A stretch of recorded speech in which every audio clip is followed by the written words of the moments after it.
more than people who have 4-year degrees. You'll probably start making money by the end of the first year. I was at Brooke's house and she had 7 20 to 23-year-olds at her house. No cap. One morning, one of the guys was up early and he was like, hey, right now I've got $1,000 extra. Like, where do you think I should invest it? You know, I've got my 401k and I've got, you know, whatever stuff. And it was cute. It was so interesting to me because like he was looking for an investment vehicle that was going to yield him a return. I want to be very clear about this. If you invest in the S&P 500, you know, real estate, things like that, and you start really early and you do it for a long period of time, you absolutely will make money. It is a very safe way to live life. But the moment you start investing in kind of the asset side of stuff, which is like the S&P, stocks in general, and you're not day trading or doing any of that stuff because that's stupid. The moment you do that is actually the moment, in my belief, that you're actually ceasing to want to make more income. Hear me out. If you're 18 years old and you graduate high school tomorrow, you are now eligible on the marketplace because you have no skills besides your high school diploma. You did no job, fucked off the whole time, don't watch YouTube to learn stuff, which is not you, but just imagine. In 2 days, you could go and become certified as a phlebotomist and go from making $7.50 or whatever the minimum wage is to what phlebotomists make at $25 an hour. You would triple your earning capacity after 2 days and spending $500. If you can triple your income for the rest of your life, the $500 certification in 2 days, do you think it's worth the investment?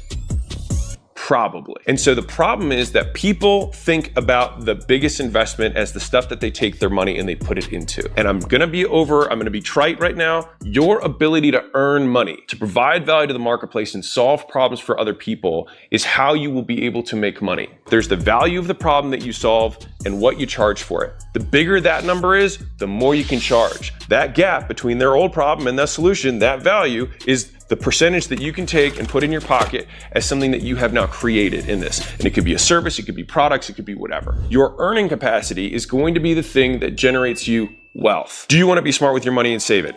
Absolutely, because that gives you way more that you can play with. But when you're 20, even when you're 30, and in my belief, whatever age you are, I believe that you should take all of the excess money, live as cheap as you can, take 100% of that excess money and invest it in education that increases your earning capacity. Because what happens is when you take that money, like that phlebotomy course, right? And you take $25 an hour times 2,000 hours a year, you're now at a $50,000 a year income. Cool. If I can live on 20, because I'm 20 years old and I can live with buddies and we can eat ramen soup and whatever, and I got 30 left over, after taxes 25, whatever. 25 grand can buy you a lot of education. I would rather you, or I would rather me, or somebody who's 20 or somebody who's 30, take $2,000 a month, because that's what 25 grand is, and invest it in courses, coaching, mentorships, workshops, and seminars. Every month, I'm putting that 2K. Now, you could put 2K into one opportunity because you're like, dude, I think real estate's cool. Cool. We're not doing real estate as my passive income. We're doing real estate as I'm going to get into the real estate game and I'm going to make it my active income. And by the way, everybody who builds their wealth in real estate are actively spending their time in real estate. Don't believe what they're saying. They're like, dude, I did this deal and I made X amount of money. It's like, what was the process of finding deals? How many deals did you look at? How many conversations did you have? How many buildings did you walk? How many different general contractors did you? Oh, wait, there's other stuff that has to happen, right? Back to the point. Let's say that you take that $2,000 a month and you do that for 4 years. And I'm not saying do the 4-year degree. I think that is a play if you want to. I don't necessarily agree with it anymore in the marketplace that currently exists. 4 years later,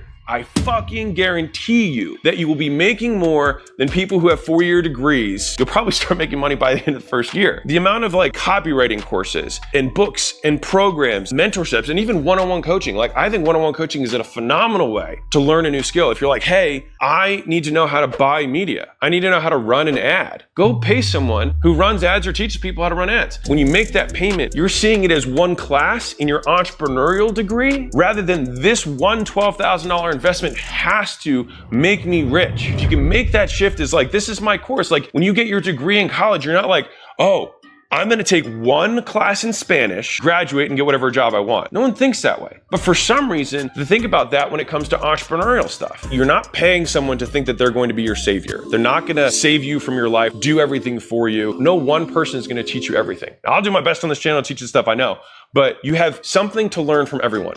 that wasn't the value that I thought I was. It's like, you can still learn from that. You want to go to the person who's providing the most value for free. It's the easiest way for you to decrease your risk of purchase. If you follow someone's Instagram, you follow their YouTube, you see the stuff they put out and you're like, dude, this is really good. Like, this is a lot of new information that I didn't know, and it's like very tactical, and I understand. Like, A, you already know that you like the person. B, you already know that you're getting value from the person, from the content they have. And so the likelihood that the thing that they have that's paid is gonna be worse than that is low, hopefully. Follow lots of people in a particular space. See the one that you jive with the most, you like their teaching style. You don't need to follow this stuff for forever to like belabor the decision. Give yourself 7 days, because you know what's really even cooler than buying one person's? Buy them all. And then you'll know what everyone knows. And then guess what happens? You become just as good or better. Now you're making $80,000 a year. Well, now we've got $4,000 a month that we can spend on coaching and mentorships and learnings and courses and whatnot. I was saying to myself, like, I'm gonna be the #1 student here. I'll just do whatever they say, I'll see what happens. And I'll do whatever they say, and I'll see what happens. You wanna replicate before you iterate. Before you say, I'm gonna put my Alex sauce on. Before you do that, just make sure that you can duplicate what they're doing, because then you earn the right to make the iterations. Even if it's not perfectly your style, copy it first before you make the iterations. If you see it as a bridge that has many bricks on it, you have to lay all the bricks. And here's the bad part. Let's say you've got 30 bricks on this bridge to make your first dollar. The first dollar has to walk across the bridge. When you're 28 bricks in, you might not have made the first dollar yet, but you're 90% of the way there. And the speed with which people are able to traverse or cross that bridge is how well they identify which brick is missing and where they put their attention. That's where a lot of people get disheartened, is that they will start building new bridges and get 2-3 bricks, and then they'll start building a new bridge, 2-3 bricks, and they have lots of half-built bridges and they never make it all the way across. Let's say you're a videographer or you like video stuff. Skills stack exponentially. You got a video skill. Now you got an editing skill. Now you understand social media, messaging, copywriting, and branding. Ooh,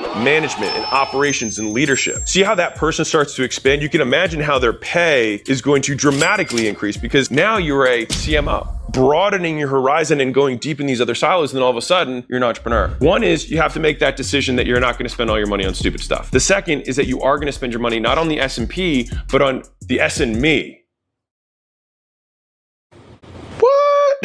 Is that you're gonna spend it on you, because that thing is gonna compound a hell of a lot faster than 10% a year. You can double, triple, 10x your earning capacity